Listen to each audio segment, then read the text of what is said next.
Well, good evening, everybody, and welcome back to the lab, your source for the weekly rundown of all things Indoor Football League. Whether you're here for the recap of the fantastic week that was, for the exciting action that is to come this week, or for any other of the great goings on of this amazing league, this is your place to be. Thank you so much for tuning in, taking some time out of your busy schedule, and gearing up for another edition. Once I get my football here, I'll do this properly.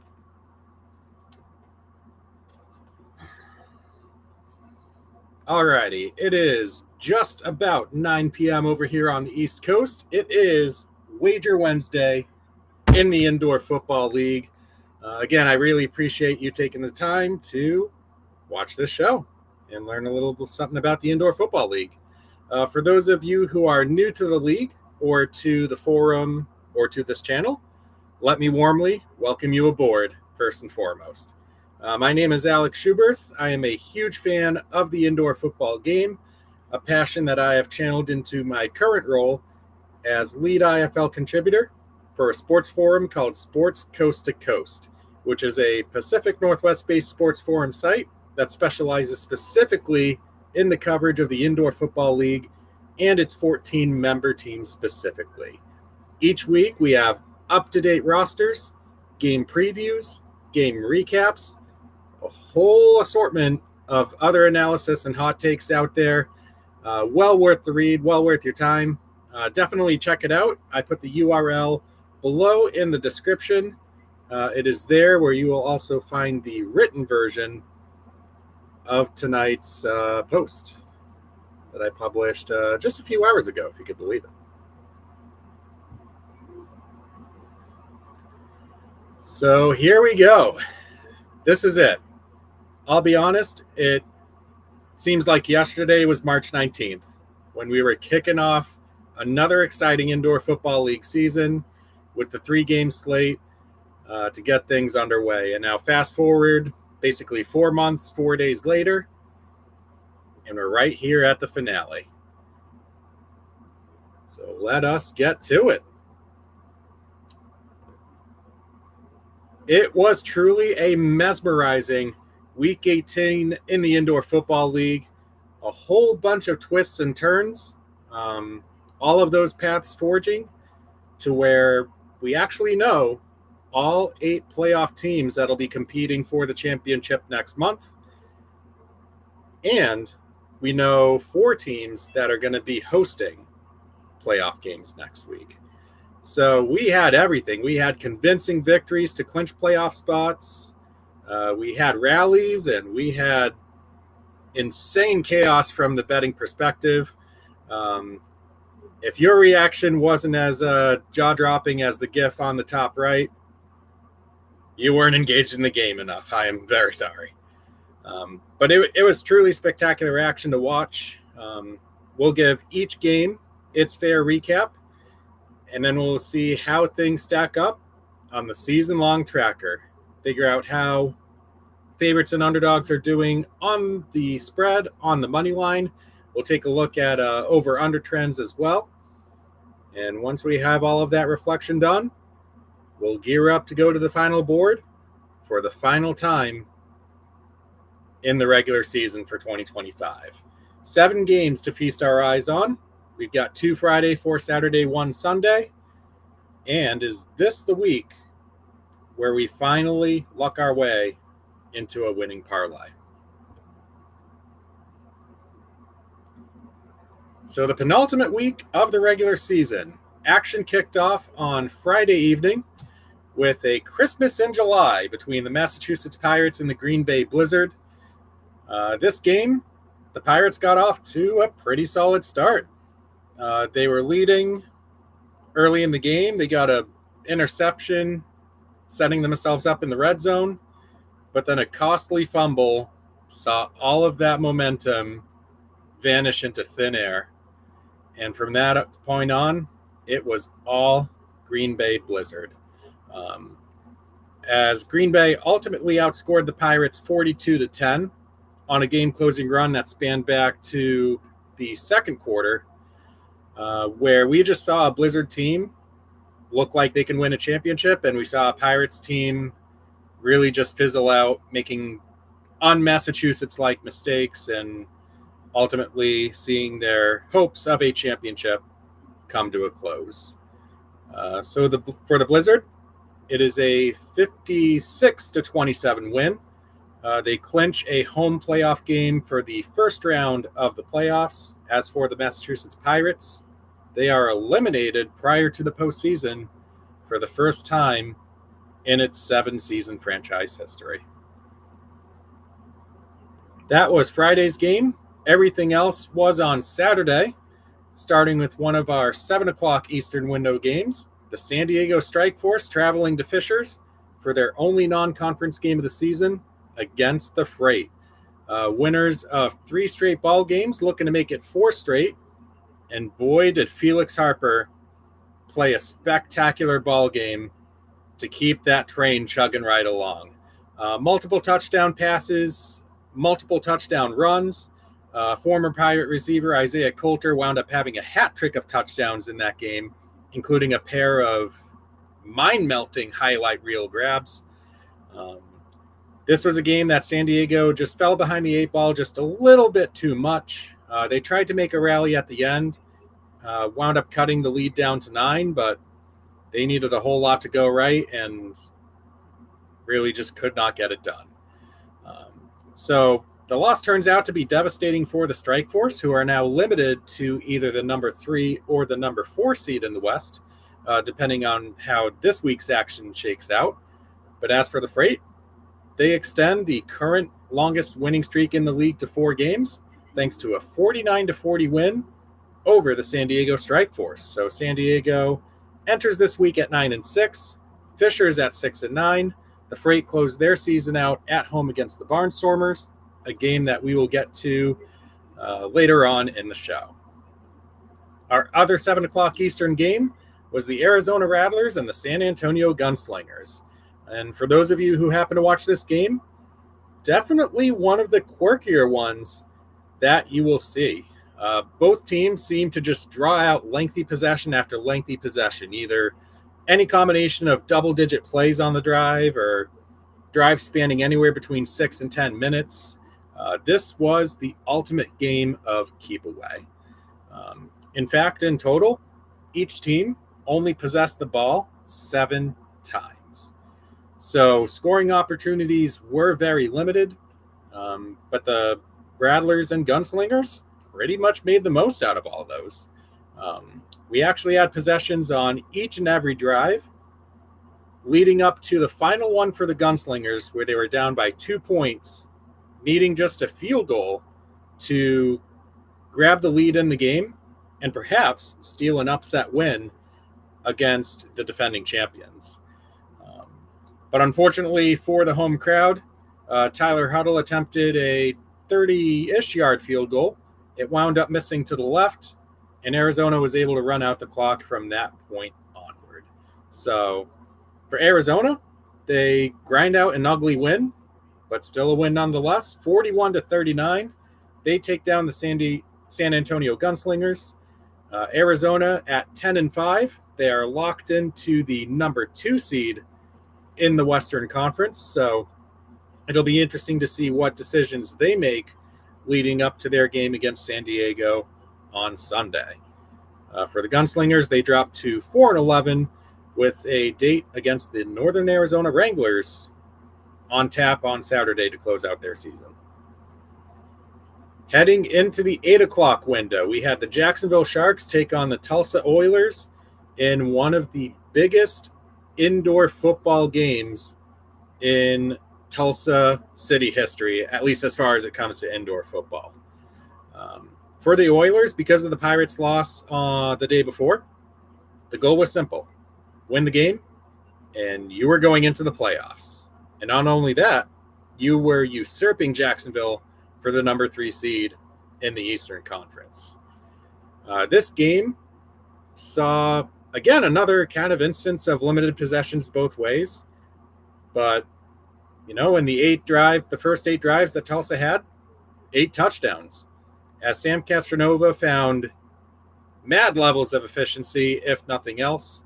Leading touchdown drives basically wire to wire, while the Oiler defense, always strong at home, got a couple of key stops against the Sharks, one in the first half, one in the second half in particular, that kind of put them over the top.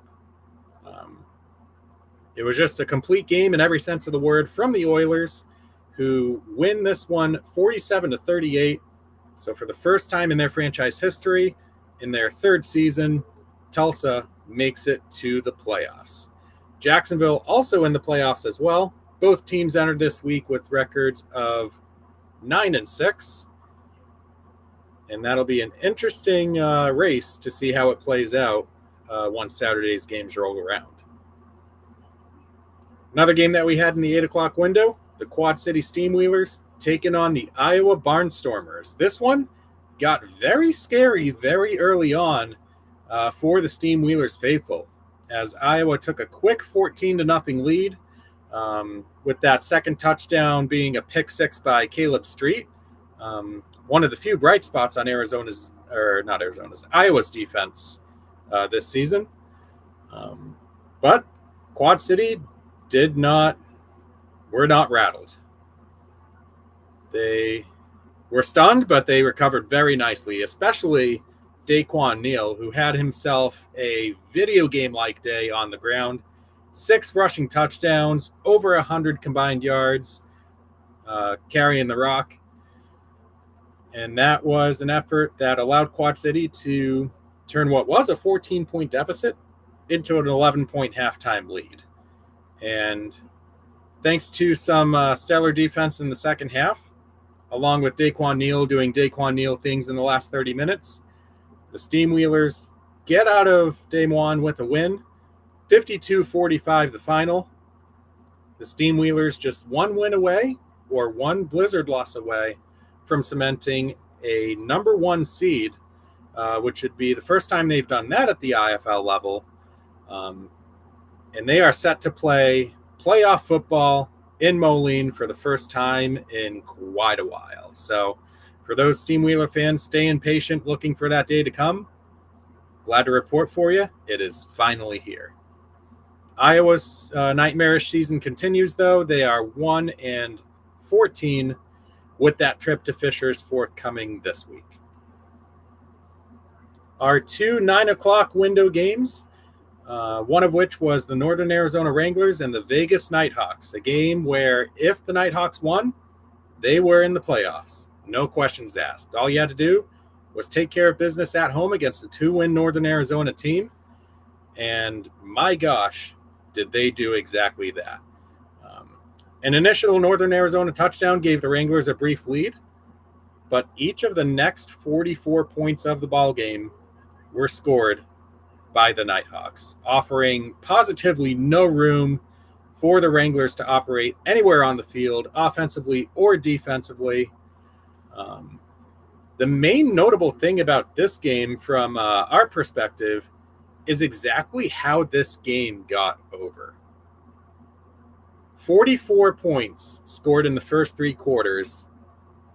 And then thanks to Northern Arizona waking up and Vegas getting some defensive special teams plays into the end zone, we ended up with 43 in the fourth quarter to push this one over by the hook.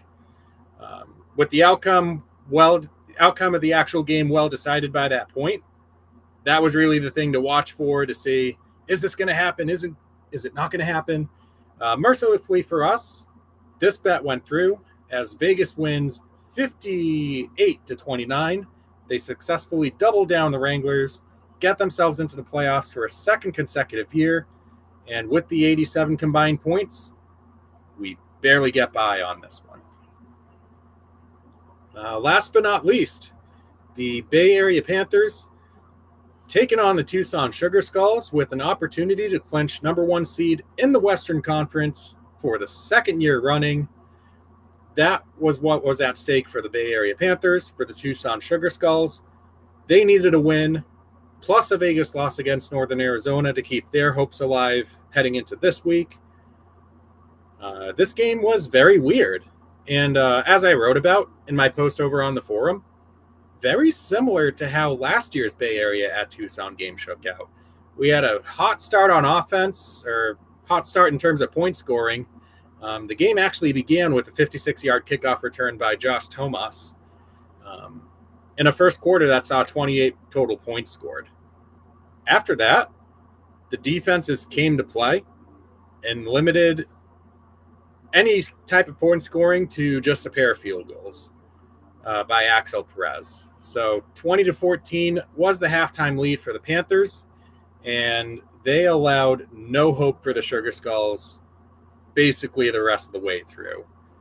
Constantly making plays on defense, forcing a shorthanded Sugar Skulls team into 3rd and long, 4th and long for the majority of the last 30 minutes, and then eventually translating those takeaways into big scores on the other end.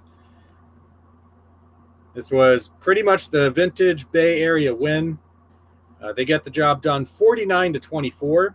They hand the Sugar Skulls a brutal dose of elimination as the Panthers lock up that number 1 seed, as their next trip is out to Massachusetts before coming back home to SAP Center to begin their playoff push. So that was the path that Week 18 took. We got 4 wins and 3 losses. I still find it super ironic to this day how we won our underdog moneyline bet and lost our favorite moneyline bet. But if nothing else, losing moneyline favorite bets has been something I have been especially good at this season. Can't help but think if I go a different way with those, how much better this would look. But overall, the results are outstanding. 56 wins up against 49 losses. Certainly a very strong record. The majority of our losses coming by 1 score or less. So with few exceptions, we're pretty much right there with all of our selections. In particular, our overbets exceedingly strong, as we've nailed 68% of those.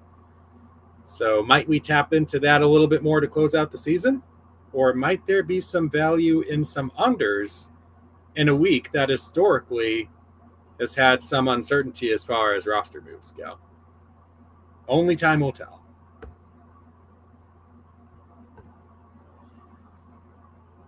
All right, the parlay in Week 18 ended up as the same way as our previous few results. We needed just 1 leg to go our way, and it went the opposite. The neat thing about this parlay is that both of our over bets there, the San Diego Fishers and the Quad City, Iowa, both required touchdowns in the final drive of the game in the final minute to cash. So we had worked up all the sweat with that game in Fishers at 7, the game in Iowa at 8. By the time those 2 results were all good and locked into place, I saw the score of the Nas Vegas game, and I was like, you got to be joking.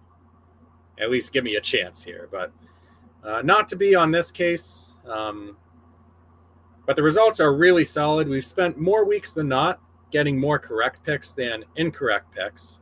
We're actually 61% on parlay legs throughout the season, which if you spread that out across an 18-week span, actually calculates out to an expected value of 4 parlay wins.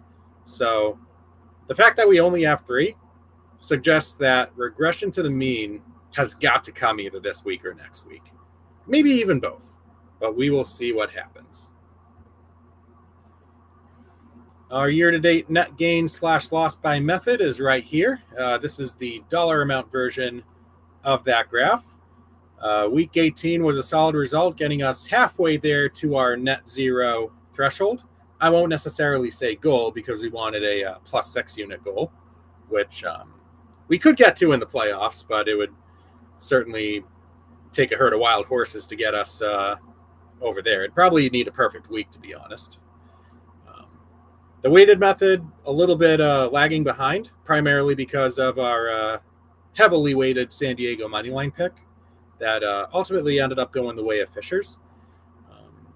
But in terms of the flat method, I think all we need here is a winning week, and we're pretty much right back to net zero in advance of the playoffs.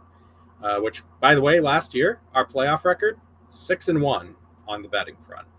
So we got 14 games to go, 7 regular season, 7 postseason. Let's go get ourselves some results here. And here's that same graph, except by percentage. Still an outside shot that we can make that preseason goal of 5%.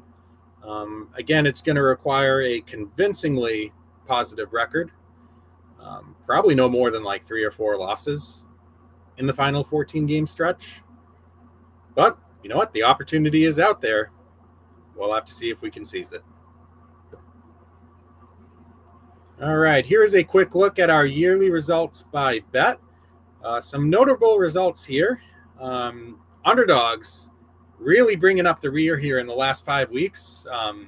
Once upon a time, only operating at like a 45-46% covering rate. They are now suddenly 5 games above 500 on the season in full, spurred by a 5-week rolling percentage of 60%, as the underdog has covered 18 of the past 30 games in that span. Cut from the same cloth, overs making a charge here at the very end as well.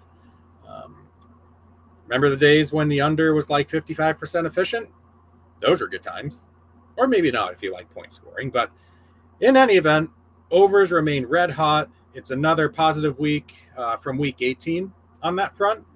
We're talking about a bet that has won 28 of the last 44 times.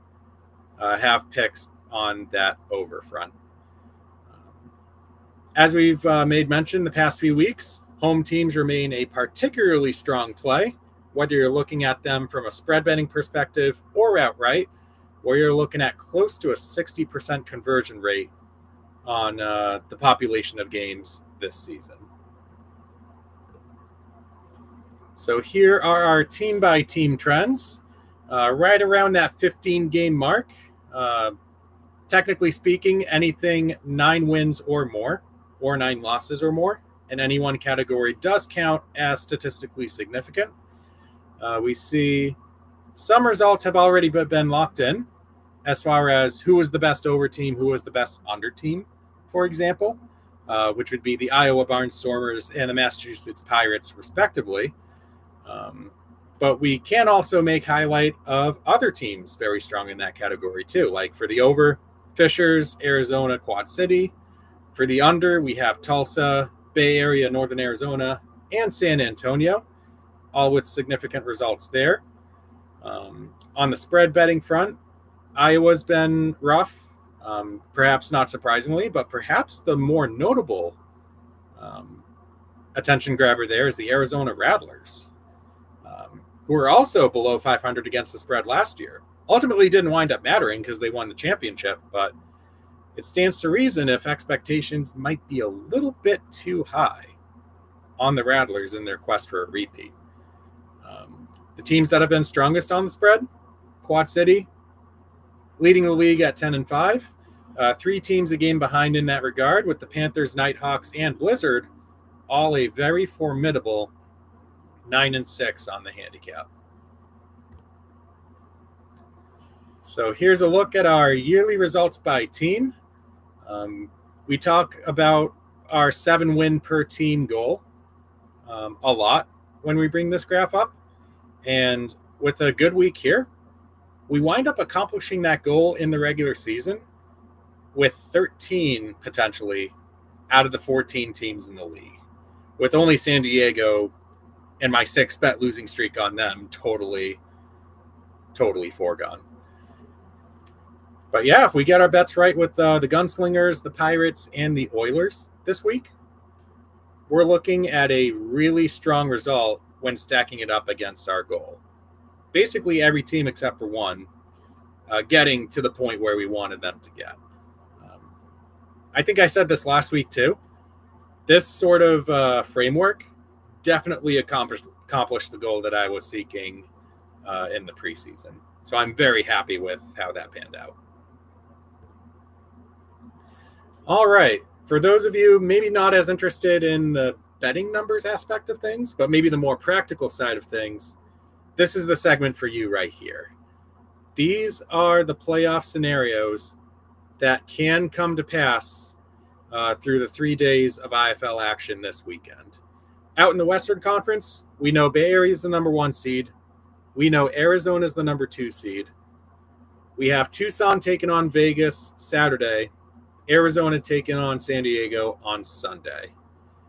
If Vegas gets upset by the Sugar Skulls on Saturday, it locks the Strike Force in as the number 3 seed, setting up an immediate rematch with the Strike Force and the Rattlers taking place at Desert Diamond Arena a week from Monday, while the Nighthawks will have to travel to Bay Area to take on the Panthers. That said, Vegas does have an opportunity to steal that number 3 seed away. They just got to beat Tucson, and they got to look for Arizona to take down San Diego. If that happens, Vegas switches course from San Jose over to Glendale, and it'd be vice versa for the San Diego Strike Force, which would set up a Battle of California that would be a rematch of last year's first-round matchup, in which, oddly enough, the Strike Force were the number 4 seed, and the Panthers were the number 1. So that's the situation in the West. Moving on over to the East, we have 2 impact games. Green Bay and Jacksonville at 7 Eastern, Tulsa and Quad City at 8 Eastern. The best way to think about this is splitting it up into groups. You have the 1 seed and the 2 seed between Quad City and Green Bay. You've got the number 3 and the number 4 seed between Tulsa and Jacksonville.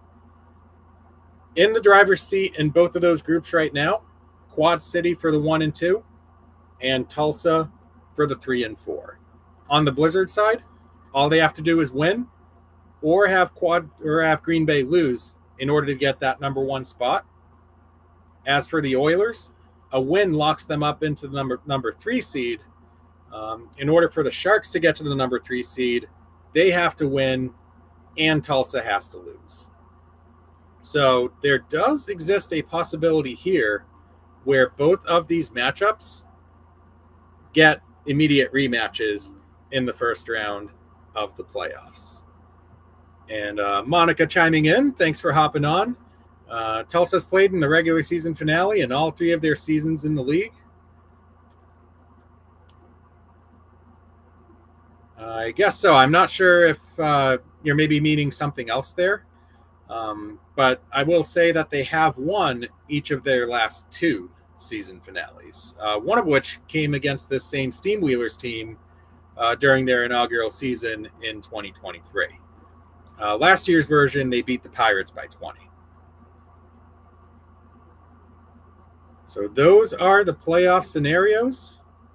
They are sure to have an impact on our line of thinking for our picks this week. And now we get to our disclaimer section.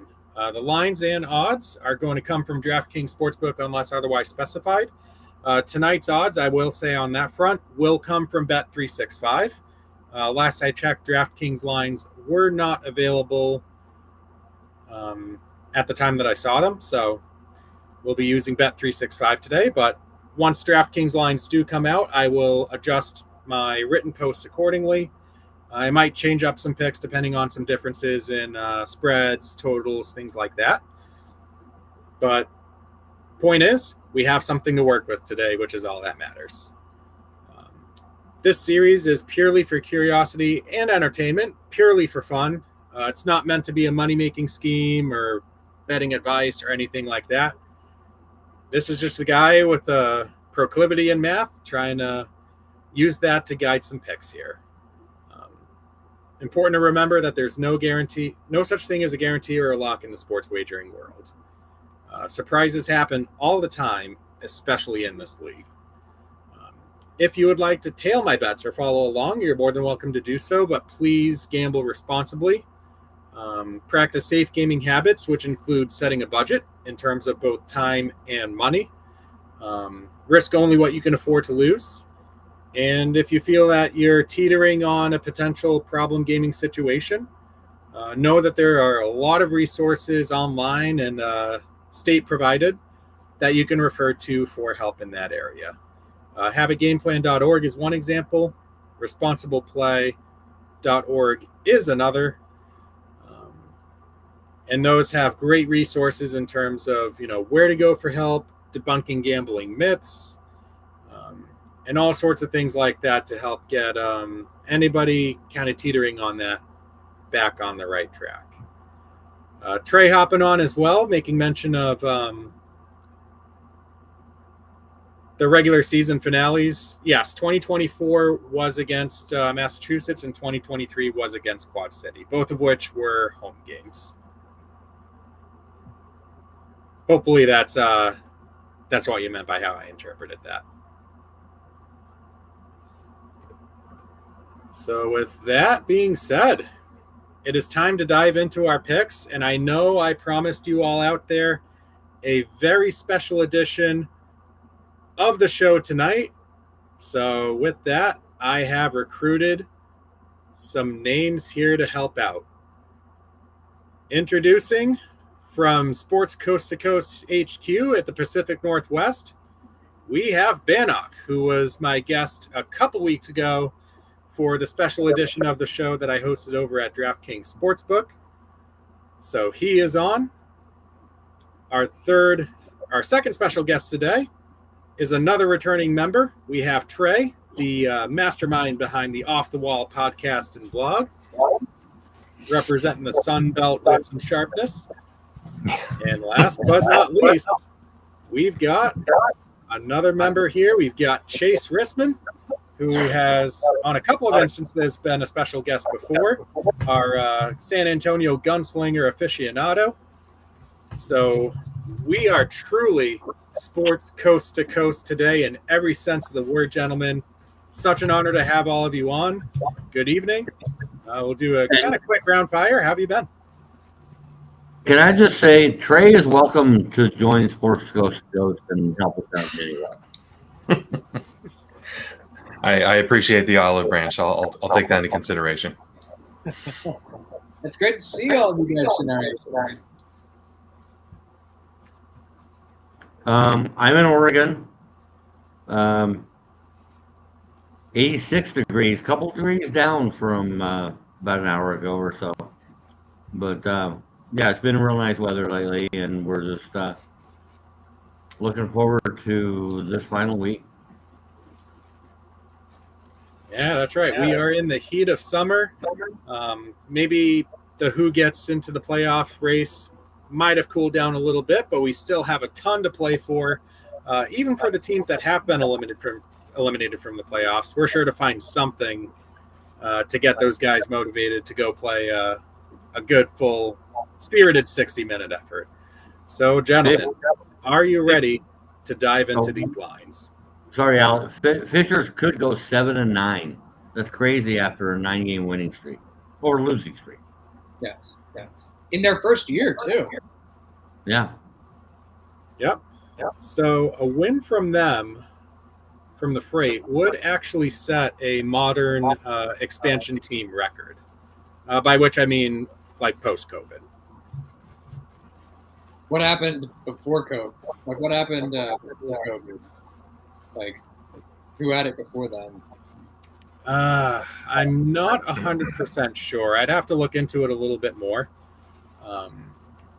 So I'll put a tap on that one and get back to you on it.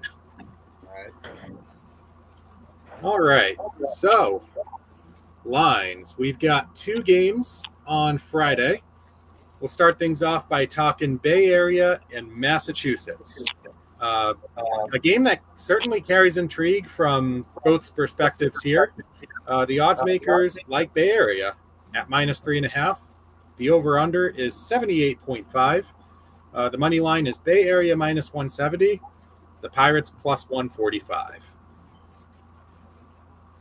Do we have a volunteer to make an initial comment on this game? I can do it. I can talk about it. All righty, Chase, go for it. I'm just going to go right into it and pick the Pirates in an upset this week because Massachusetts doesn't have anything to play for, but there have been times where teams that go into the regular season finale who have already been eliminated from the playoffs still get down for the game and end up winning the game in the process.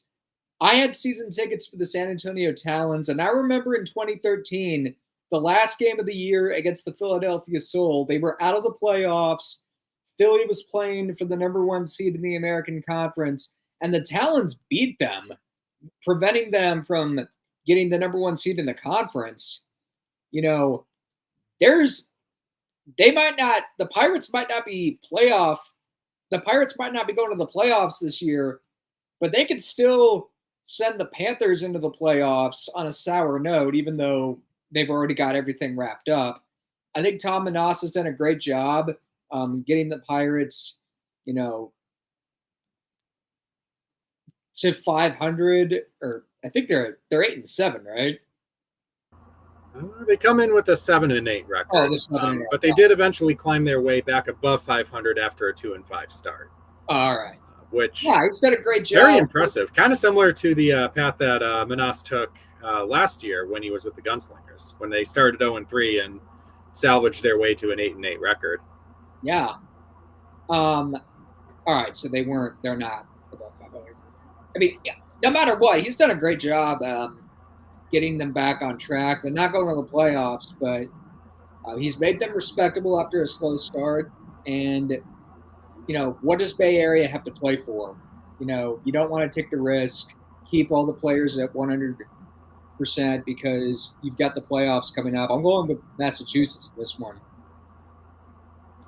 I mean, it's a very sensible pick because, like you said, with Bay Area, we don't know how many series their starters are going to play, if any at all. Obviously, this isn't like the NFL where you have, 53-man roster and you have a whole bunch of roster flexibility that way. You only carry 25 in this game at any given time, meaning that you only make 4 healthy scratches. But even at that, I can't see a scenario where like high-profile guys like Josh Jones, Josh Tomas get any more than a series or 2. Yeah. I just have a hard time believing that. I know the style of Rob Keefe is you play your hearts out for a full 60 minutes regardless. But if you go too deep into that route, you might have a choice to make between, okay, try for the win here or preserve our, top caliber guys for the games that really do matter after this one. Yeah. So it does create for a very interesting dynamic. My personal pick here is actually the under at 78.5. The statistics behind this pick really speak for themselves. Massachusetts will finish the 2025 season as the most effective team at cashing the under on the season. We had highlighted their 11-4 record to the under earlier, with Bay Area in that next best group at 9-6 cashing the under. Another thing to factor in, too, is a little bit of history. If we think to last year's finale that Bay Area played, they already had the number 1 seed locked up in 2024. They went to San Diego for one last game of the season. They did end up winning that game by 10 points, but it was a very low-scoring game. I think it was 30-20 as the final of that one. And I could see something very similar play out where we really have an opportunity to see both of these defenses shine and make some plays all around the field. Bannock, Trey, did either of you have anything that you wanted to add to this one? Maybe your pick and your reasoning? So on this one, I'm taking Mass with the money line, the 145. I thought about the under, but with nothing to lose, I think the Pirates are fire away, and I think they're gonna win it. So I had to just go with the money line on that. Cool. Trey, what about you? Yeah, I'm probably leaning the under for the same reason that you mentioned. Josh Jones, probably see him for like a series or 2. I would not anticipate seeing him taking too much contact, especially with them having nothing to play for. They've got the 1 seed locked up. It is crazy that they got to make the longest trip possible in the IFL for a game that means absolutely nothing in the last week of the season. That's insane. But yeah, truthfully, I haven't been a huge Kenji Bahar guy. He's had his flashes of brilliance here and there, but I think this Bay Area defense, if we're going to see players rest, it's going to be on the offensive side of the ball for Bay Area. I feel like that defense is still going to be clicking, and they still got some things they got to clean up from the past month or so of the season. So I wouldn't be surprised to see the defense flying around the field. Rob Keefe is a defensive guy, and he's going to have his boys fired up. So I think the under is probably the play here. Cool. One last note on this game. Trey, you had mentioned Kenji Bahar, who actually has an opportunity to make Massachusetts franchise history in this game. If he draws the start, he will become the first Pirate signal caller in the team's history to start every game in a regular season. So there is that storyline to look out for, too. Do we have that play out, or does the coaching staff surprise us and we see Talia Tagovailoa out there? So some interesting roster decisions going both ways here. Is Benefield not with the team this year? Benefield retired. Oh, he did? After last season, yeah. That's what prompted the Pirates to go sign a couple quarterbacks, one of which was Bahar, and the other guy they had at the start of the season, I think, was Aeneas Dennis, who didn't end up seeing the field much at all. Well, they also had Felix Harper, who is the starting quarterback and white hot for the next game we're going to talk about, too. So. Yep, Harper was on the team for a while. I thought there was a realistic shot that when the team signed him that he was going to eventually usurp Bahar for that starting quarterback spot, but as it turned out... He probably should have. I mean, all things in hindsight, right? I mean, if nothing else, the Pirates have showed unwavering dedication to Bahar, who, by all accounts, for a rookie in this league, he's put up a relatively solid season. Like, this game is very tough to master at the quarterback position.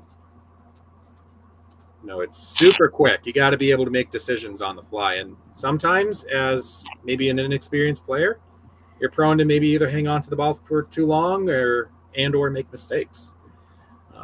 But I think there is a lot positive to build on if a guy like Bahar does bring it back for a second year in the IFL, whether it's for Massachusetts or another team. It's funny you brought up, you can't just play quarterback on the fly in indoor football, because I was thinking back, I don't know if any of you saw American Underdog, which was the Kurt Warner movie, but the guy that played Martz actually brought that up. He was like, you think you can actually play for us just because you threw some passes in a football arena? And I'm like, you still got to make the plays. Absolutely. I think we've covered this game to a satisfactory level. So let's move on to the other Christmas in July game. This is Iowa at Fishers. Fishers obviously riding that 4-game winning streak, the longest active such streak in the circuit. They are favored by 7.5. The over-under is 91.5. The money line is paying Iowa plus 270 and Fishers minus 340 over at Bet365. Who wants to lead us off with their initial thoughts on this game? Death, taxes, Iowa overs. Let's not reinvent the wheel here, guys. Facts. I mean, you're talking about a proposition that has won 80% of the time this season. And this number is not super prohibitive either. Like, I find it pretty crazy that is the case. Bannock, Chase, what do you think about this one? I'm gonna say I'm taking Fishers with the points, even the 7.5. I think they just want to explode in the last game of their final season, get that 7th win, and end on a win streak. And Iowa they got the passing game, but they have no running game, and Fisher's defense is just too good. Yeah, anything that you have to add, Chase? Yeah, I mean, the Freight have a lot of momentum right now. they got a chance to win 7 games in their first year in team history. Like,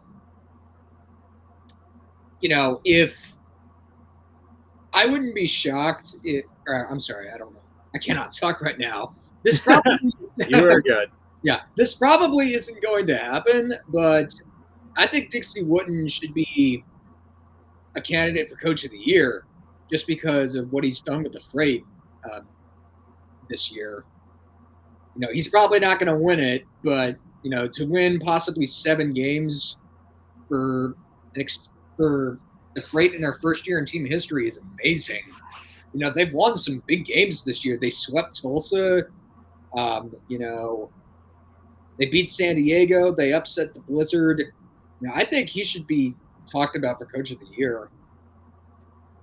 Yeah, he definitely profiles as that kind of like dark horse candidate that you wouldn't necessarily think of, just simply because, the team's not like 10-6 or 11-5 or something like that. But your point is perfectly spot on, where Dixie Wooten has done an amazing job with that first season of football just outside Indy.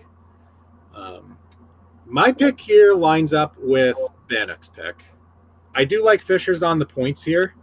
And this one really boils down to my views on Iowa. They're not a particularly strong team in really any general sense, but especially on the road. You're talking about a team that has a spread record away from the Hawkeye State at just 2-5, with those couple of wins, if you want to call them that, requiring the backdoor cover, that typical garbage time touchdown inside of 30 seconds left that more likely than not cash the over of that respective game, if we're being honest. But yeah, Fishers is obviously riding a high right now. They'd love nothing more than to get to a 7-win mark. You kind of almost feel bad for Fishers, thinking about, what could have been if maybe they had a little bit more fortune during that 9-game losing streak. Like they steal a win here, they still steal a win there. We're talking about a team that might not have been as far off as people would like to imagine from an inaugural season playoff spot. Yeah, then Dixie Wooten would be the Coach of the Year. Yeah, I mean, I think the case would be exponentially stronger if that was the case.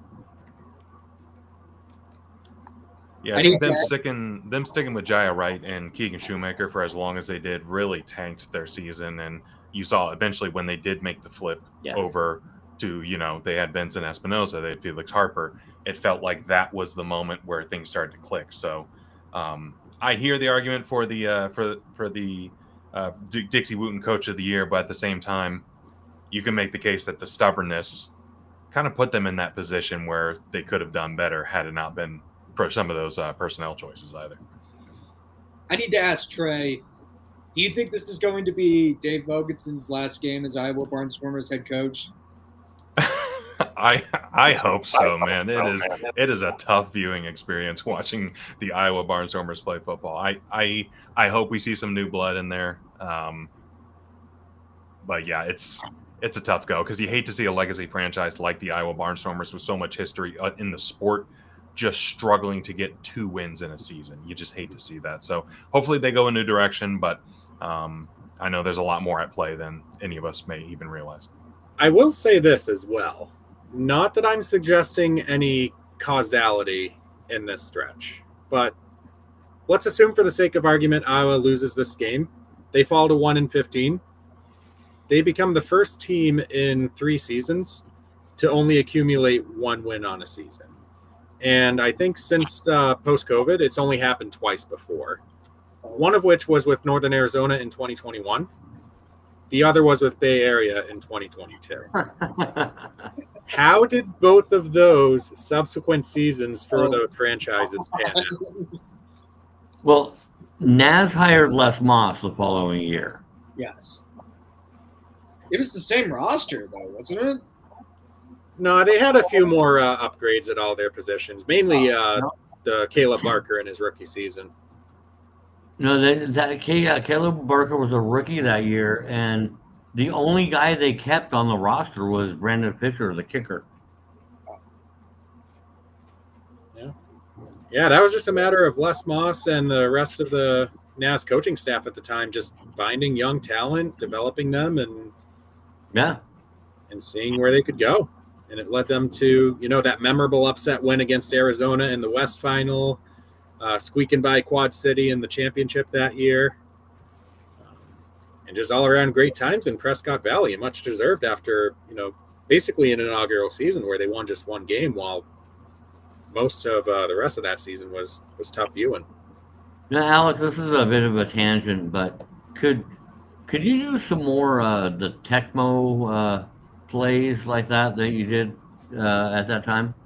Coming up? I am sure that there's going to be no shortage of memorable playoff plays that will allow for that to happen. So the short answer is yes, I will do everything I can to make something happen there. That would be cool. I just remember the couple from 2022 being simply outstanding. Yeah. Even Rudd touchdown to defeat Frisco that season, to that catch by Glenn Gibbons to basically clinch it for Northern Arizona in that game that I mentioned earlier, out in Phoenix. Yeah. And the what's that kicker's name? From the United Bowl. Yep, Garrett Hartley. United Bowl, the same guy who burned my Minnesota Vikings 12 years earlier, sending my favorite IFL team to a championship that season. That's stuff of legend, is all I'll say. Yeah, I mean, the Wranglers hired Les Moss and the Panthers hired Darren Arvett, and then they let Rob Keefe take over. The Barnstormers are going to have to. I'm not necessarily trashing Dave Mogensen, but they are going to have to get a proven head coach if they want to take that big of a leap next year. Assuming they actually move on from Dave after Saturday night or tomorrow night or Friday. It could also be a situation where they don't need to totally separate, but they just need to get him some help. Like, if you look, he is calling the offense and the defensive plays, and I think that it's just stretching him too thin. He's probably got too much on his plate, in my opinion. So, you look defensively, they're probably one of the worst IFL defenses of the past 5 years, statistically, just with how many points they've given up. I mean, just look at the over record. That's enough to give you an indication of how well that defense is played. So, it could be something where maybe it's something where we get someone else to come in and call the defense for Iowa, and he sticks to calling the offense, and maybe that's the solution. I don't know. There's a lot of different ways to approach it. Yeah, for sure. So before we get into the Saturday window, we've got another Trey on the chat coming up with a question regarding the schedule format.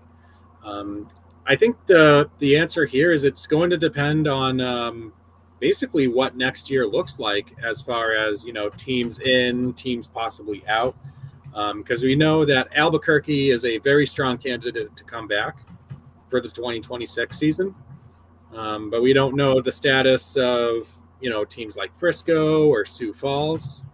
Might one of them come back as well? Is there another city that's kind of like a wild card that we don't know about that could be an expansion team down the line?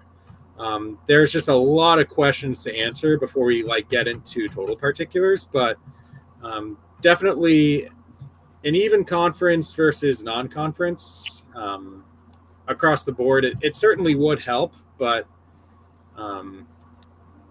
obviously it's just up to the decision of Commissioner Tryon and the rest of the reps in the league. Duke City is coming back, but Duke City is coming back. Sioux Falls, that they're having lease issues with the Denny Sand with the arena. I don't know if they're coming back or not. Frisco's done though. I'm totally convinced that they're not going to come back. As far as what happens down the road, we have to wait and see. Alrighty, let's start up with the Saturday window. We'll go with this Green Bay-Jacksonville matchup first, in which the Sharks at home actually favored by a point in the hook. The over-under for the game is 87.5. On the money line, Green Bay is plus a nickel and Jacksonville minus a quarter. Who wants to take the lead on either some trends or players of note in this likely Eastern Conference playoff preview? The Blizzard are underdogs. Like, that's the first thing that jumped out to me when I saw this. They've been one of the hotter teams over the last couple of months. The Sharks, they just lost, like, their last home game. They lost to a Gunslingers team that had been, struggling. They had just been knocked out of the playoffs, and they got. Oh, I'm sorry. There's a comment that came up, like the bottom left. I don't know if any of you guys saw that. But that's what I'll get it. Yep. Yeah, like they got more or less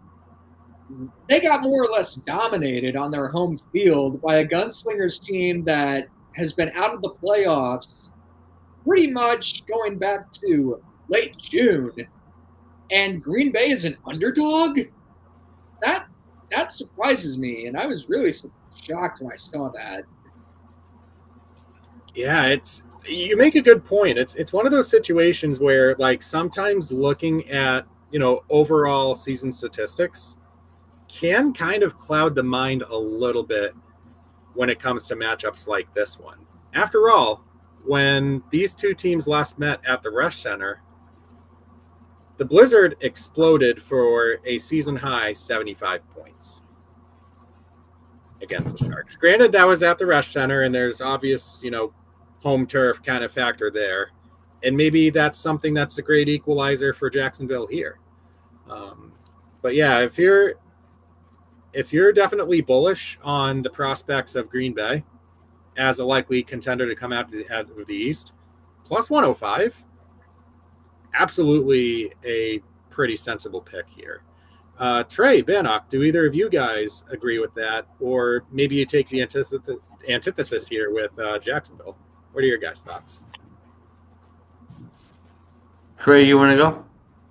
Yeah, I agree with that same logic. I think that Green Bay has a lot more to play for than Jacksonville. Jacksonville's traveling regardless of what happens with this game in the next round of the playoffs. But hypothetically, Green Bay wins this game, Quad City loses theirs, suddenly Green Bay can be that 1 seed in the East, and that changes a lot of things. So I like Green Bay, especially if you're getting plus money on that. It feels like that's a logical choice here. Cool. Bannock, what about you? I'm glad I let Trey go first because he just said everything I was going to say. Nice. So three players, all three with the consensus of Green Bay plus 105. So perhaps it's fitting that I take a little bit of a different angle, but not necessarily an opposite angle. I like the over in this game. And this basically comes down to when you have a team that is averaging over 50 points per game and the over-under only breaks into the high 80s, it's absolutely worth it to roll the dice here and go with the high end of the total. Jacksonville's defense, it typically has been strong at home, but it has had its signs of vulnerability in the past month or so. Chase pointed out one example where maybe it was a bit of an outlier game, but, the Gunslingers went in and pretty much did the whole we're going to run the ball down your throat formula right against Jacksonville and ended up with a 46-31 win a couple weeks ago or whenever it was. But yeah, I mean, if we keep that same logic, if Green Bay gets their, 49, 50 points here, it's pretty much Jacksonville getting to 38, probably chasing points along the way. So that's kind of the prevailing logic behind this pick here. I do think Jacksonville is going to give it their all here. They're going to pack a punch. They do have a win against Arizona in this building. In fact, the only two teams that have defeated Jacksonville at VyStar Veterans Memorial Arena are teams that are out of the playoffs currently, the Pirates and the Gunslingers. So pretty ironic how that panned out, but give me the over here. I've got the Blizzard, by the way. I didn't actually make a pick. I was just talking about how I don't understand how the Blizzard are underdogs, but Yeah, I mean, they're playing for the number 1 seed. They have to hope Quad City loses, but yeah, I don't imagine them taking their foot off the gas, even though they've got a home playoff game. They've got a home playoff game. All righty, Trey, Bannock, anything to add here before we move on? Nope. Yeah, on that, excuse me, but I believe that game starts and should be finished around an hour before the Tulsa Quad City game. So maybe third, fourth quarter, late third, fourth quarter. Um, well, I'm sorry. Well, I'm jumping ahead, but No, I do see what you're getting at a little bit, though. It's maybe a little bit of scoreboard watching kicks into play. Like once we get to around 9:30 Eastern, when Jacksonville is winding down and maybe Tulsa Quad City is kind of beginning the fourth quarter. It is a little bit of a tight interval, but still could be something worth noting. you never know. These games can go 2 minutes 20 seconds, or 2:20, or they go 3 hours. So it's hard to tell.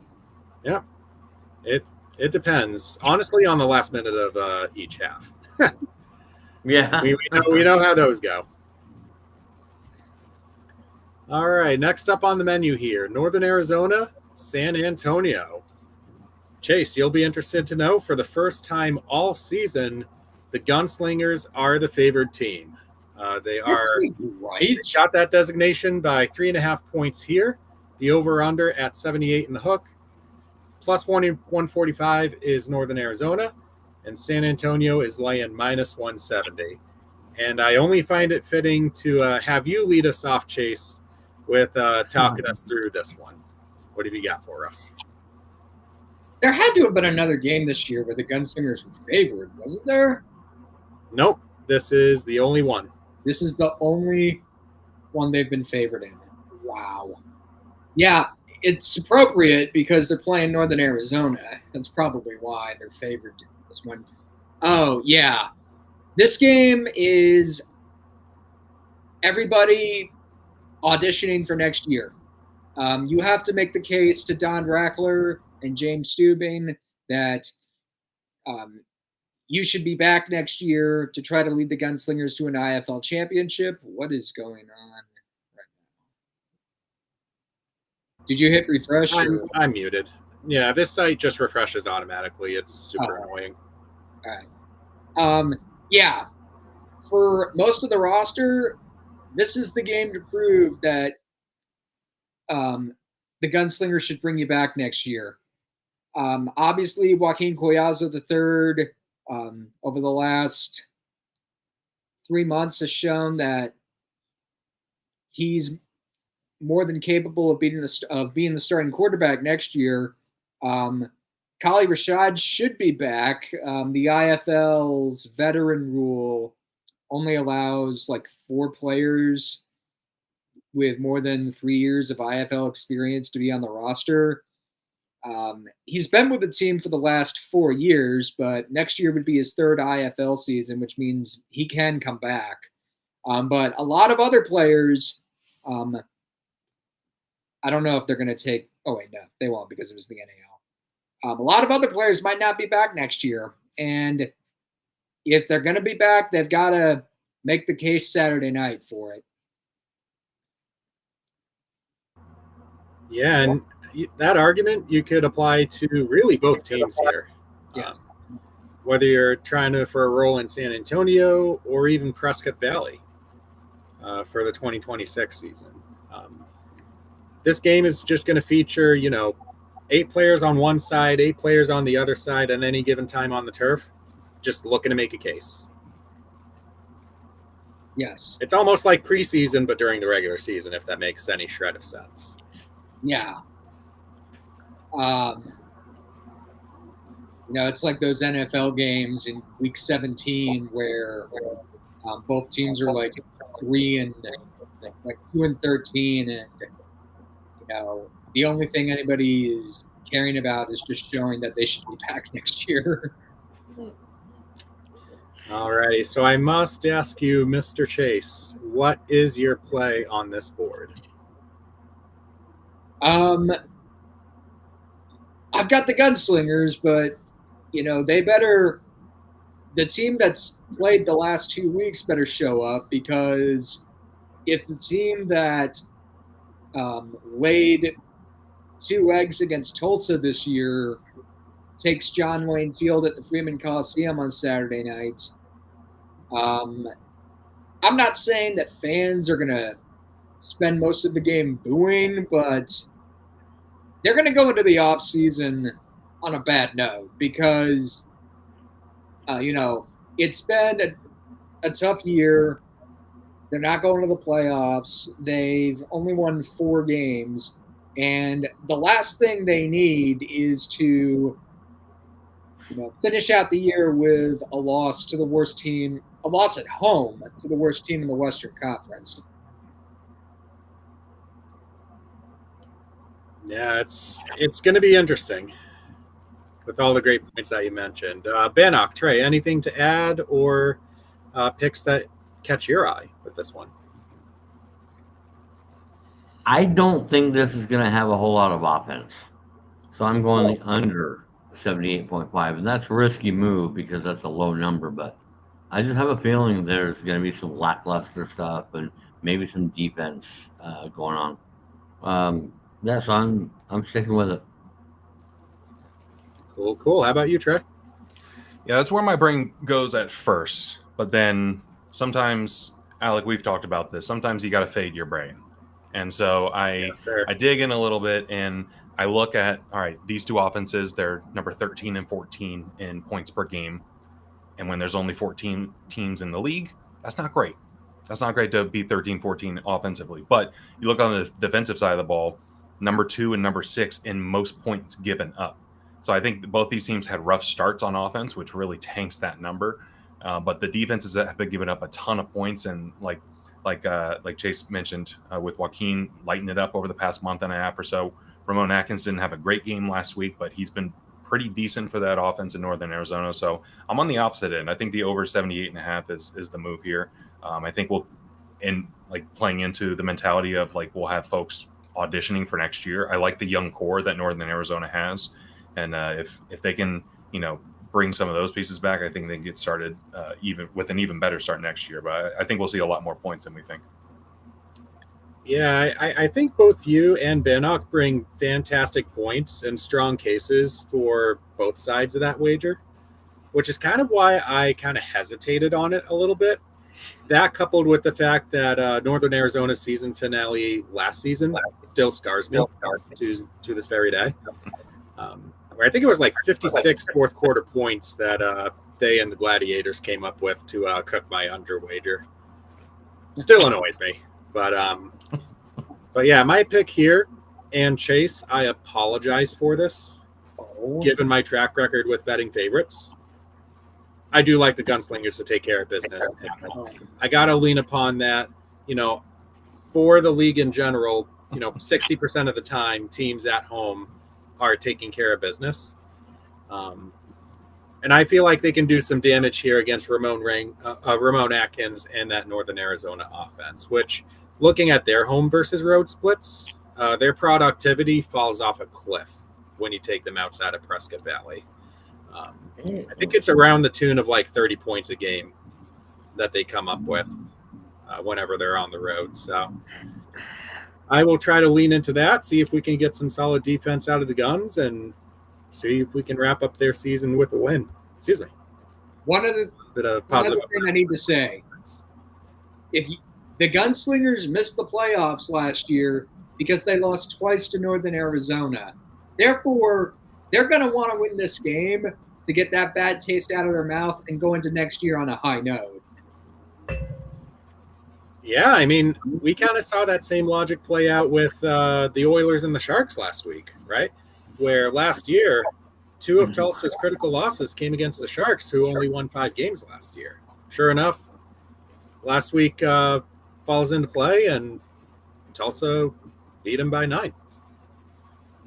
So definitely stands to reason here that San Antonio could come up with a strong effort here. Northern Arizona, true to their form, I anticipate will keep this very, very interesting. But it also has the capability of, they make some mistakes early on and San Antonio capitalizes. So I think there's definitely a lot of viewing power here, even though there might not be any playoff implications on it. So let us venture then into Tulsa and Quad City, another Eastern matchup that could repeat by the time we hit next week. We have the Steamwheelers back home. They are favored by 4.5. The over-under is 82.5. Tulsa's plus 180. Quad City minus 220. Who would like to give their initial thoughts here for this game? I'll get started here. So this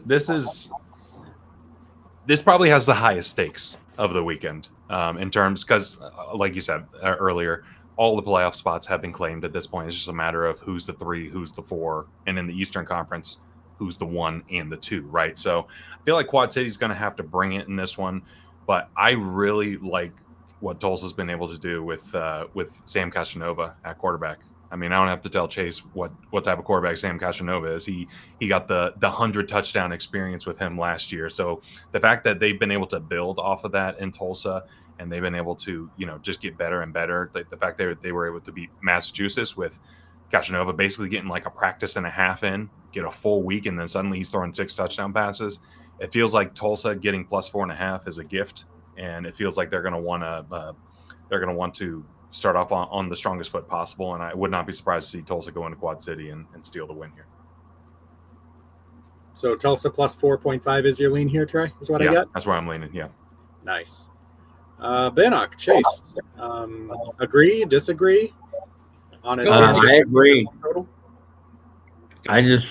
I think Tulsa's going to win that game and cover. And, I mean, Sam Casanova is Sam Casanova. NAL champion this year and now. Not only that, I think he could lead them to a playoff win in the IFL. So I'm going plus Tulsa to cover. Oh, you're on the cover train as well? Yeah. Cool. How about you, Chase? Floor is yours. First of all, Bannock, I apologize for interrupting you. The second thing is Philip Higginbotham, the host of the Smoking Guns podcast, which is the Gunslingers fan podcast, and I'm going to be on it in 2 weeks. He and Leo Yamas, one of the other co-hosts, has said that they're rooting for the Oilers in the playoffs because the Oilers football team in the playoffs because Sam Casanova is the quarterback there now. He's done a great job in 4 games for the Oilers football team, and I think they're going to win this game because of how great he's been playing, how great he played against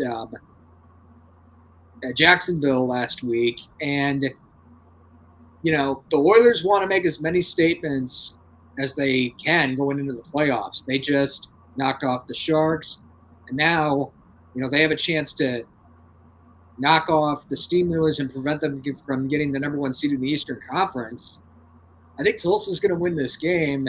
And boy, what a great ending to the regular season that would be for them. Their 3rd year in the league, they get TJ Edwards. They lose him. They get Sam Casanova, and he leads them to the playoffs. I need to ask, what happened to TJ Edwards over the last couple of weeks? Did he get injured? Yeah, he had that horrific leg injury in Massachusetts. Horrific? Oh, no. This is the first I've heard of this. Is it something you don't... Yeah, it was a really, really bad leg injury. Is it something you don't recommend anybody watching at all? No. Don't go back and watch it. All right. Is it career ending, or is he hopeful? Is there a chance he might come back next year? I'm unsure. The optimist in me says it's one of those significant injuries where it's like, you have the year to recover, rehab, all of that. before potentially getting back into football-related activities. But at this point, it's super tough to speculate unless you're like super close to the situation. That's awful. I hope it gets better. All of us do. All of us do. TJ, if you're out there, we are rooting for you. Yes. I know I mentioned that the week after that game took place, but support for you remains the same, bud. All right. As for my selection here, the consensus seems to be we are very, very high on the Tulsa Oilers in this game for good reason. Castronova is 14-0 this season alone. The guy just simply refuses to lose. But at the same time, my policy of don't fade the Steam Wheelers at home definitely comes into play here and makes me think twice. At the end of the day, though, I do agree with you guys. And I agree to the extent of picking Tulsa at plus 180. This is a spectacular speculative play here against a very good Quad City team. And I'll be honest, too, like recency bias does kick in. I've gone Oilers money line each of the last 2 weeks. So it succeeded those couple times. So I feel morally obligated to ride it, along with Castronova's personal streak. But the matchup history here is certainly interesting, too, and supports the Tulsa plus 180 argument. The Oilers and Steam Wheelers have met 6 times in franchise history. 5 of those games have been won by the visiting team. And Tulsa, in particular, 2-0 at Vibrant Arena. In very, very solid position confidence-wise to make it 3 for 3. You guys know my policy on trifectas. Got it. Did they play in Moline 2 years ago? They did not. I believe both games in 2023, just because of the weird quirkiness of the schedule. Both games were in Tulsa. Quad City won the first one, but then the second one was the season finale, which Tulsa won. That served as the only instance of the home team winning. In this series to date. Yeah, that knocked the Steamwheelers from the 2 seed to the 4, and then the Fighters just ran them out in the first round playoff game. Yeah, exactly right. And you know what? To be honest, that might be an argument for those who might be more confident in Quad City. Like they've had a rough go past couple years at those season finales. Like last year, for example, we saw them go to Jacksonville. They knew prior that Massachusetts had lost their game, so they had a shot to jump to the number 3 seed. Next thing you know, Tyler King takes a missed field goal, returns it to the house for Jacksonville. Suddenly, Quad City is back down to the 4. And, had that panned out a little bit differently, that could have had a seismic effect on how the Eastern Conference playoffs turned out. Blizzard beat them, and I think the Blizzard beat them in the first round, and I think that really was a benefit for them because if they had played Massachusetts, we all know what happened in the Eastern Conference Championship game, and I don't think they would have gotten out of the first round. They had to play them there. Yeah. No, this should be a fantastic game. Trey makes a good point. It might turn out to be the best game of the week. There are definitely some candidates here. I guess both Eastern matchups involving the playoff teams carry their luster as well. But however it shakes out, these games are going to be a treat for sure. All right, let's look at Saturday's finale. This is Tucson at Vegas. The Nighthawks are favored by 6.5 with the over-under at 85 in the hook. The money line is shaping up as Tucson plus 230 and Vegas minus 280. Who wants to take the lead in discussing this game? I mean, the Nighthawks better rest starters because, or actually, I guess they can risk it. No pun intended. Because,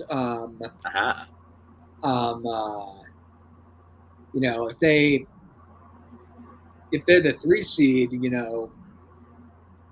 that I guess gives them a better chance of winning a playoff game on the road. But I mean, honestly, they've got nothing to play for. They've clinched a playoff berth. You don't want to risk anything with injuries. Sitting starters isn't really a thing in the IFL, but if it's me, I'm keeping all the best players on the sideline because the last thing anybody needs is injuries going into the playoffs. So following your logic here, it sounds like you would be on board with maybe an under pick for this one. Yeah. At 85.5. Sorry about that. Yeah, I mean, Jaden DeLora is probably going to be taking most of the snaps. They might give Jerome Johnson a couple of drives or two. They might give Jerome Johnson a couple of drives. I'm drawing a blank. I should not be doing this, but I'm trying to remember who Tucson's starting quarterback is. Reyna. Oh, that's right. Corey Reyna is the starting quarterback. Yeah, I imagine they're going to play him the whole game because, Tucson's already out of the playoffs. Yeah. Why the heck not? What Yeah. What other options are there at this point, if we're being honest? Yeah, I mean, nothing to play for really on either side unless you think you have a better chance of beating the Rattlers in the Snake Pit than you do beating the Panthers in San Jose. But I'll go with Tucson because, I mean, Vegas really doesn't have anything to play for. And, the Sugar Skulls are going to want to go into next year on a high note. It doesn't really matter to the Nighthawks because no matter what, they're going to the playoffs and they're going to be starting on the road. I think the Sugar Skulls win this one and get some momentum going into the offseason. All right, so plus 230 dice roll. Maybe we see a little bit of an upset there. Bannock, what are your thoughts? I'm actually in agreement with Chase here. 230. This is almost a toss-up to me. I know the line is 6.5, but it's almost a toss-up, really, when you look at it. Who knows which quarterback they go with, but on a 21-man roster, you don't know who might start or be rested. It's kind of like how I felt with Bay Area. They might rest like Josh Tomas and Josh Jones, but I have a feeling here that Vegas just might not be up to this game. They might not take it as seriously. Just a gut feeling. So I am actually taking them, but I am taking the 280 money line. Cool. How about you, Trey? Yeah, I'm gonna go with Vegas minus 6.5. I get the ideology behind the Tucson's got more to play for, heading into the right foot, all that stuff. But when you just look at the quarterback situation in Vegas, I think they're blessed with a really good situation where Jaden DeLore is a tremendous passer, while Jerome Johnson is one of the most athletically gifted quarterbacks in all the IFL. So no matter who is out there, they're going to have a game changer out there. And over the past couple of weeks, I think the offense has some kinks to work out where it seems like whenever the field shrinks, they start to get in the red zone. They bring in Jerome Johnson for his athletic abilities. So I think we'll see them refine that a little bit more. And I would not be surprised to see Vegas just step on the gas on this one. They should have covered a few weeks back when they played them. I think the line was 5.5. They ended up winning by 4 after Tucson hit a backdoor. Yep. I think we'll see Vegas jump out to a big lead in this one and be able to hold it. And you want to talk about momentum, getting some positive momentum and get that offense clicking. Because no matter who you play, Arizona or Bay Area in that first round of the playoffs, you're going to have to bring it. Nice. I guess before I announce my pick, I do want to build a little bit on the in the playoffs versus out of the playoffs point that Chase and Bannock had started to initially delve into. I see Vegas at the moment. They are the number 4 seed. A loss doesn't jeopardize that at all. However, a win plus an Arizona win against the Strike Force brings them to the number 3 seed, which does for them 2 things. One, it sets up a matchup against Arizona, who they have beaten this season, rather than Bay Area, who they have lost to twice already. Furthermore, that number 3 seed, and we've seen this in several seasons prior, the 3 seed does have a path to hosting playoff football if the number 4 upsets the number 1. So this is a game where I believe Vegas does give it their full effort. I don't see any significant personnel changes for them as far as who starts, who sits, things like that on either side of the ball. In discussing a little bit about Tucson as well, we're starting to see kind of the wear and tears that injuries have had on that team. Namely to Trip Harrington, their most explosive receiver, who is reportedly out for the remainder of the season. So he's going to be a no-go for this one. He missed last week as well. And we saw Tucson's offense crater from basically a 50-point per game unit to not even cracking 25 against the Panthers, which, yes, granted, there's something to be said about that matchup with Bay Area's defense playing the way that it is. But this is just one where I see Tucson having a hard time. I love the way that Vegas played defense last week as well. That was kind of like the performance that a lot of Nighthawk fans had been waiting for on that side of the ball for a while. So I'm going to go along here and say the under at 85 in the Hawk. As I don't think Tucson gets any more than like 34, 35 points in this one. So the only concern then would be if Vegas, pops off for like mid-50s.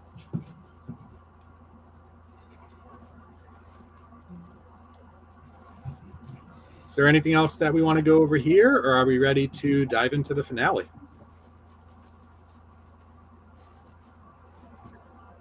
Let's wrap it up. Very well. Sunday's game. It's a big one, potentially. Could determine playoff seeding depending on what happens for San Diego. They are hosting the Arizona Rattlers. Arizona going into Front Wave Arena as the favorites by 1.5. The over-under is 85 in the hook. On the money line, Arizona's -0.25, and San Diego, that plus nickel at plus 105. Who would like to give their initial thoughts here for this potential Western semi preview? If I may. Sure thing, Bannock. The floor is yours. I am going to take Arizona -1.5.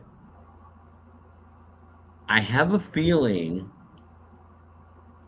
that San Diego is going to do kind of what they did last year in their finale against, I think it was against Bay Area, but before they went in and played Bay Area, I have a feeling they're going to rest some guys, and they don't care if they have to play Bay Area. They played 3 times, but they beat them the last time, and they know how to beat them. And with the human the human Swiss Army knife / real estate agent Rudy Johnson, I think he's gonna want to get a little revenge. But Arizona just looks too good. So I gotta take Arizona -1.5, and I think San Diego might just back into that 4th seed where they will choose to play Bay Area like they did last year. Yeah, interesting. I mean, Arizona, definitely one of the hotter teams right now. They've won 3 straight, putting that 4-game losing streak way out of side of the rearview mirror. So Arizona -1.5 there. Trey, is that what your mind gravitated to, Chase, or do you have other picks in mind here? I kind of lean towards the under 85.5 because I think the situation that Brannick mentioned is very real, where I don't think there's a realistic chance Dalton Snead finishes this game. And I don't think there's a realistic chance that Nate Davis finishes this game either. So I think it will eventually turn into a Drew Powell versus Rudy Johnson type of game, which not a bad thing. But anytime you switch up the personnel, I think all of its offenses just get a little out of whack. And with Rudy Johnson in particular, very run oriented whenever he's in the game. I think when Nate Davis was out, I think there was a game he had like 25 or 30 rushing attempts or something from the quarterback spot. So it just becomes a very different offense. So I think the under 85 is the play here, especially considering how well the defenses can play at times. It just feels like you're going to see a lot of those extended drives that are 5, 6, 7 minutes long, and you blink and we're in the third quarter. Yep, know exactly what you're talking about. How about you, Chase? What are your thoughts on the reasonings behind whatever your pick is here? Arizona doesn't really have anything to play for, yet they're favored over San Diego. That surprises me because, one, because they have nothing to play for, and they're playing on the road against a team that's every bit as good as them. Is that like Bedlam football in both 2020 and 2022, where Oklahoma State was better both times, but OU was favored because the games were in Norman and because they're a blue blood? I guess Arizona gets the benefit of the doubt because they're the best team in indoor football history. Honestly, it's going to depend on what happens in the Tucson-Vegas game on Saturday night. If San Diego has a chance to get up to the 3 seed, I think they're going to play the starters the whole game and try to win it. But if if they're locked in as the 4 seed, then I think Trey is right. This becomes a game of backups, and may the best team win at that point. But right now, I don't know who I'm picking in this one because I don't really know. Like, we don't really know what the stakes are yet going in. It depends.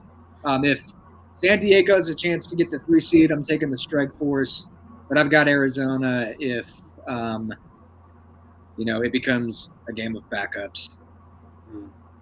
Yeah, that is a great point that you make, Chase. With this game kind of depending a little bit in terms of maybe that motivational factor on the outcome of the game between the Sugar Skulls and the Nighthawks, where if the Nighthawks do get the win as odds makers are expecting here, San Diego is basically playing to try to get out of that number 4 seed.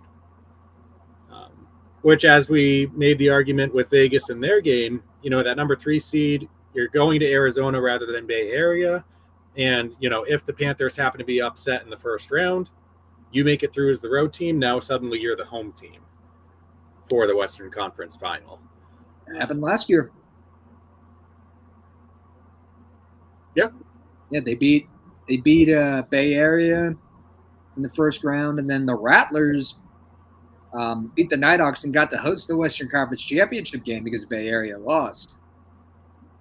Yep, exactly right. I mean, we've seen that in the past 2 editions of the Western Conference playoffs, right? Number 1 seed got taken down both years. So certainly is never truly a lock. Like, anytime you're playing for a number 4 seed or a number 3 seed, history says you absolutely should be playing for that number 3 seed.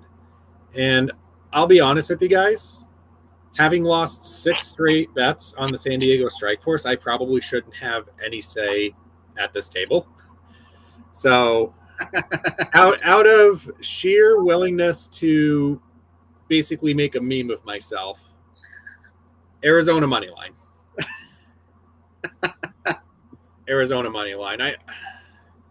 It is such a tough game to pan out because of personnel.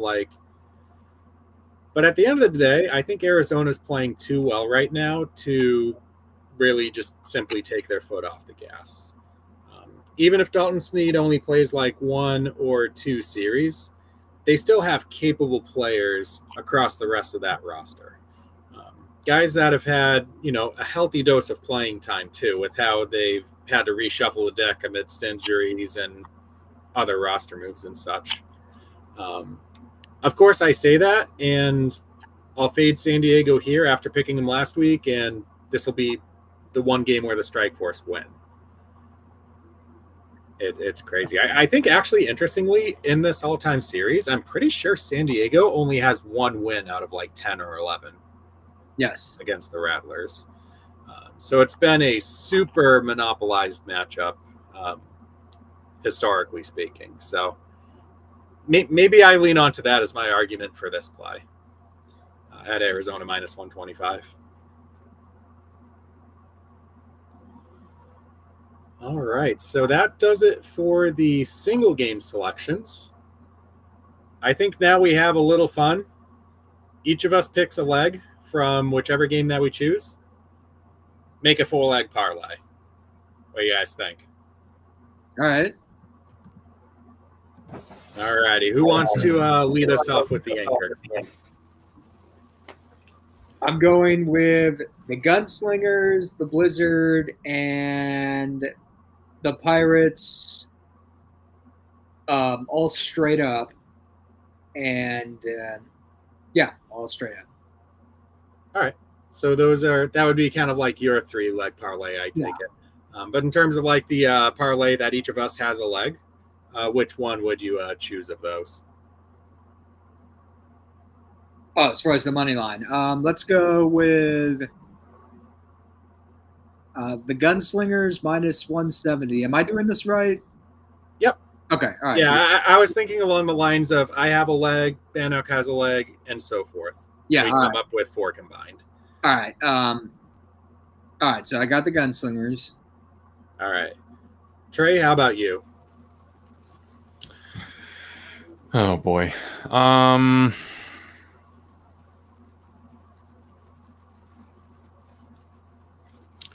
It feels like Iowa over. Like it just feels like if we're looking for an automatic, just see the ball go through the net. It's like you said, it's 80%.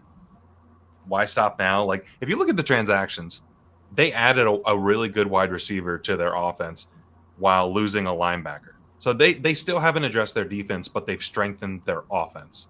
So if that tells you anything, we're in for another 55-54 type of game. Who's going to be on what side? I don't know, but it's going to be a high-scoring one. So I'd go over. Hey, if it ain't broke. Don't have to reinvent the wheel, right? Yep. Don't overthink it. All righty, Bannock, what is your leg?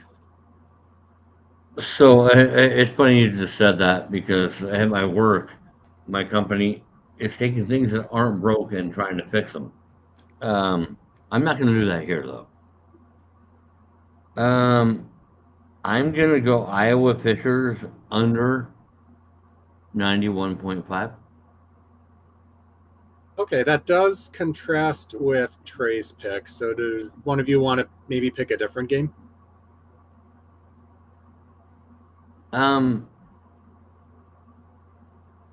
So we've covered San Antonio and Northern Arizona with Chase, and Trey got dibs on Iowa and Fishers. Okay. The other 5 games, you've got free reign. Let me give you my other 2, and I'll scan the others and see what I think. Okay. Naz could cover 3.5.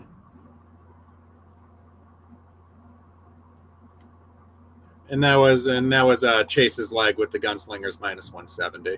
Oh my God! See, well, as long as we all agree, it's all good. And I was going to take Vegas minus 6.5. Okay. All right. Now I can scan this real quick and give you. Here's the one thing I did. I only picked one over under, and those are my favorites. I'll take Green Bay under. Green Bay, Jacksonville under? Under. All right. And then if I have to pick one more, could you scroll up, Alec? Certainly. Looking at the Friday games? Yeah. Let's do one every day of the week. We're still on Saturday. Oh, okay. Never mind. Yep, Okay. we got the Friday games up here.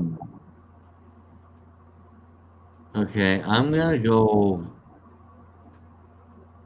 Bay Area, and Mass. You know what? I'm gonna say that they're gonna go a little bit over. Okay. Yeah, I think the offenses and maybe some backups are just gonna go fly it out. We'll go there. Yeah, I mean, like 41-38 does the trick. Yeah, I mean it's not a bad number. Yeah, and you never know with these games too, where it's like, yeah, I mean, both defenses are great, but how might they hold up if we get like consistently short fields, be it by excellent kick returns or penalties or sudden changes of possession? It's something that you always have to consider in any matchup. So, Yeah, true. yeah, and over in the 70s usually is very attainable regardless. Might not always pan out that way because there's usually a reason that it's set at that relatively low number. If I actually bet it, then and it turns out it'll be a wonderful. All right. So I will give mine. A lot of the picks that you guys have highlighted were also in my parlay on the written post. So Chase had San Antonio money. Trey had Iowa Fishers over, which was one of my legs. Vegas minus 6.5 was another one of my legs, the second of my three legs. And I guess I'll divulge into my third now. And in a move fueled largely by homerism, Pirates plus 145. And this comes with a sense of, confidence in my hometown boys, as well as realization of the situation for Bay Area. Like, they should not be trying to fight tooth and nail just to make their record 13-3. Obviously, it'd be nice if they got there by, maybe Massachusetts has a down game and Bay Area just naturally takes the win that way. But I feel like the Pirates are going to pull through here. They're also playing, we've mentioned a little bit of their history before, but a win in this game would actually keep them, with all 7 seasons in their franchise history, at or above 500. Which I know for a fact owner and GM Jawad Yatim is certainly going to have in the back of his mind, trying to prep his guys up mentally for that one. And I'll be honest, this is the last time I'm going to be able to bet on the Pirates for another 8 months. So there's that as well. But yeah, if I do some quick calculations here, I know Bet365 is very hands-off with trying to get picks in here, but I believe the 3 legs that I had in my parlay were 595. If we add a minus 170 to that,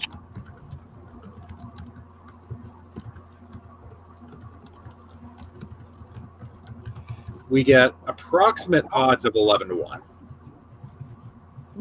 which means that a $10 bet would pay you somewhere around the neighborhood of 120 if it all goes through. And that would be with picks of Pirates money, Iowa Fishers over, San Antonio money, and Vegas to cover minus 6.5. Not a bad play if I say so myself. Yeah. But then again, we know my parlay record up to this point. It will sweat. It will usually wind up in heartbreak, but you know what? At the very least, it'll be fun, and that is why we are all here. At least I'd hope. This is the week it happens. What better time than now? I love that philosophy. Love that philosophy. Hey, Alec, I forget. Do they does the AFL do lines for postseason games? They have for the past few seasons. So the only one thing that they Okay. did not offer this season to this point that they did last year was a futures market where you could predict the winner of the IFL championship game in advance.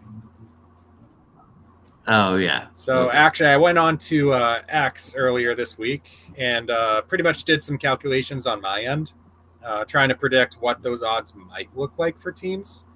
I had Bay Area as the fairly clear front runner favorite to take home the hardware late in August. But it's going to be fun. There's no guarantees in this game, as you guys know. Actually, one final thought relating to that before we close up shop. This is the fourth year of the current playoff format, where we take 4 from the East, 4 from the West. They do battle, and then we get East, West, and the Natty. Would you guys believe me if I said no number 1 seed from either conference has even made it to the IFL championship game? Yes, because I've watched it all over the last 3 years. Yep. Is that something that Bay Area bucks this year? Is it something that either, Green Bay or Quad City, whoever comes out as the top seed in the East, might they make a run for it? It's going to be super interesting to see. I mean, you can make a strong case for all 8 teams to lift the hardware, and that's what I love about this game. Last year, both 3 seeds got to the IFL National Championship. That's right. And I don't think a whole lot of people saw that coming.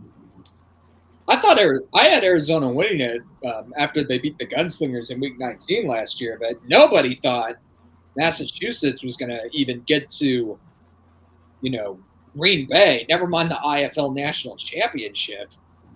Yeah, I mean that run the Pirates put on that season, I never take for granted. It was such a spectacular run where it was like, they go into the first round, they take down Frisco, who was 5 games better than them in the season standings. That was the first time in league history where a team had overcome that large of a gap in the standings in a playoff upset.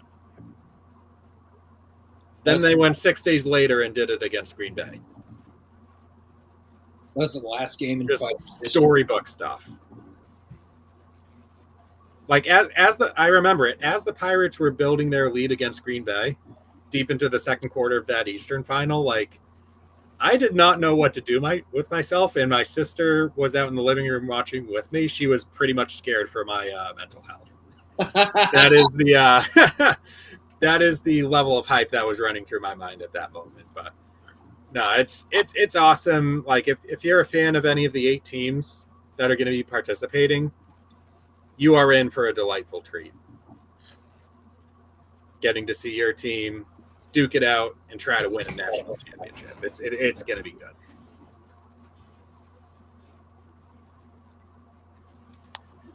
All righty, with that, I guess those are the vibes that we should close out on. So to Bannock, to Trey, and to Chase, thank you so much for hopping on, sharing some of your input. Really appreciate you guys. I think this was a splendid success. Yeah,